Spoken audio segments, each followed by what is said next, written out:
Temujin, bilisan mo na riyan. Kailangan nating magmadali. Bakit po, Ama? Malayo ang ating lalakbayin. Kailangan huwag tayong magpatay-patay. Mahalaga ang ating sasadyain.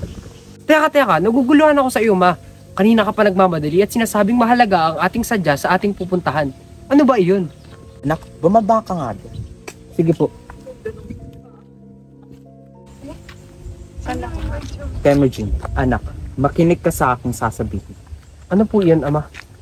Sa edad mong yan, kailangan mo nang pumili ng iyong mapapangasawa. Ha? Ako? Itay? Masyado pa akong bata para sa mga bagay na yan. Tsaka di ba yung kasal para sa mga matatanda lamang? Abat ang batang to, hindi naman ibig sabihin na kapag nakapili ka na ng babaeng pakakasalan mo, ay magsasama na kayo. Isang simpleng pamimili lamang ng babae ang gagawin mo at pangakong siya iyong pakakasalan. Ganun po ba yun? Oo anak, tayo'y nabibilang sa tribong Borjigin. Kaya't ikaw ay pipili ng babaeng mapapangasawa sa tribong Merit. Ama, bakit sa tribong Merit siya kailangan magbula? Eh hindi naman yun ang ating tribo. Pasensya na anak, pero malaki ang atraso ko sa tribo. Kaya't sa ganitong paraan ako makababawi sa kanila. Sa tingin mo ba, Ama? Sa ating gagawin ay makakalimutan nila yun ng ganoon na lamang?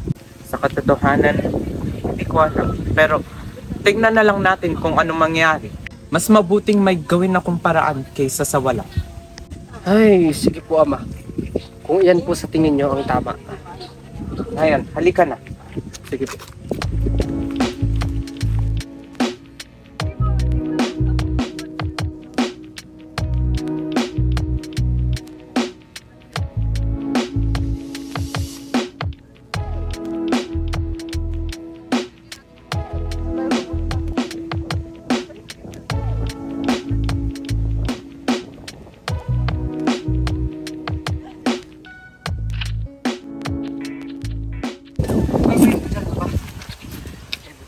Magpahinga muna tayo. Mabuti po yan, Ama. Gagalugarin ko muna po ang paligid. Sige. Ay, Fraglet! Huwag kang lalayas, mag-iingat ka! Opo.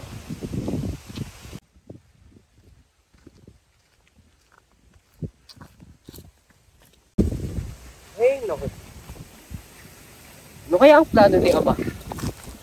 Saan ako makakahanap ng babae sa kabubatan na ito? Saan? Ano nga asawain ko? Isang tigre. Imposible namang mayroong tao dito. Nakakainip naman. Tapos na kaya magpahinga si Ama? Makabalik na nga lang. Matawad! Wala, hindi ko sinasadya. Nasaktan ka ba? Okay ka lang ba? Hintayin mo ako magnanakaw! Teka lang! Uy, huwag kang maingay! Huwag kang maingay! Wala akong gagawing masama! Tatanggalin ko ang pagkakatakip sa iyong bibig.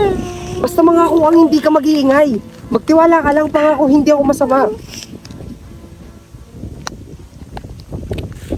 Paano kita paniniwalaan? Di naman kita kilala. Kahit di mo ako kilala, kaya kong patunayan sa iyo na ako ay mabuti. Aber, paano na napapatunayan? Hindi nga, Basta ba hindi mo ako pagtatawanan? Sasabihin ko sa iyo kung ano. tignan natin. Ano? Ngingiti-ngiti mo dyan. Kala ko ba wag ako tatawa? Ikaw yung natatawa dyan. Ito, nakanda ka na ba? Kanina pa. Bagal mo naman. Nais ko sanang ikaw ang babaeng mapapangasawa ko. Seryoso ka ba? Nilalako mo ako, no? Ang bata-bata pa natin. Oo, seryoso ako. Ano, payag ka ba? Ganun-ganun na lamang pa yun. Alam kong mahirap akong paniwalaan, ngunit hayaan mong ipaliwanag ko sa'yo. Kasama ko si Itay at pupunta kami sa tribong Merit at hahanap kami na at aking mapapangasawa. Ngunit ikaw ang napili ko. Ikaw ang pinili ko. At ikaw ang iniibig ko. Anong meron sa akin? Bakit ako pinili mo? Hindi ko rin alam. Ito ang binigay ng pagkakataon. Ikaw ang aking nakita. Kaya naman ako'y pagbigyan mo na. At hindi naman porket na ikaw ay pumayag ay tayo ay papakasal na. Hindi ko alam kung ano yung dapat kong sabihin sa'yo. Pero sige na nga. Talaga ba? Salamat sa iyo. Ako'y labis mong napaligaya. Asahan mong hindi ka magsisisi sa iyong desisyon, Sinta.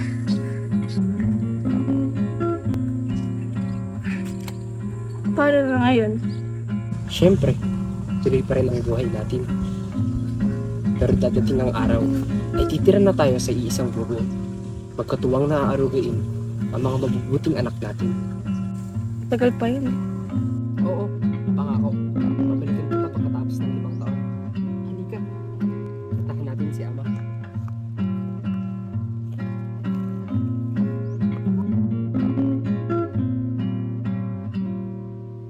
Days seem sometimes as if they'll never end.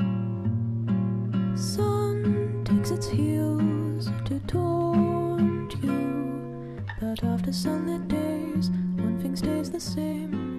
Rises the moon.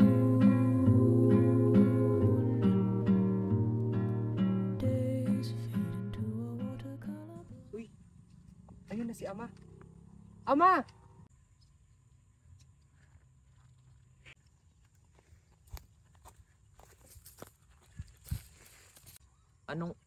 Sino siya? Bakit? Magandang araw po. Kumusta po kayo? Pero, Saglit muna po. Hayaan niyo po ako magpaliwanag. Patawad po sa pagdesisyon ko po nang hindi pa nagpapaalam sa inyo. Pero buo na po ang loob ko. Sana'y maunawaan niyo po ako. ganang desidido ka na. Sino ba ako para di sumang-ayon sa iyong kagustuhan? Ang iyong buhay naman ang nakataya rito. Okay lang po sa iyo, Iha? Opo. Kung gayon, halina kayong dalawa at kausapin natin ng mga magulang mo, Borte.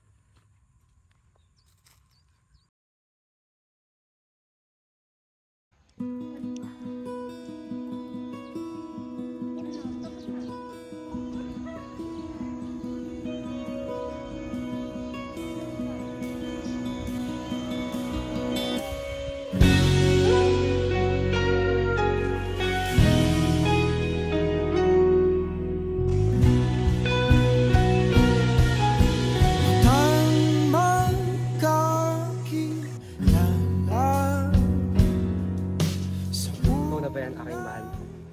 Ang pangako sa isa't isa ay tuloy pa rin na. Alam mo, Jin? Bumalik ka? Gaya ng aking pangako, babalik ako. At ngayon, kailangan kita pa.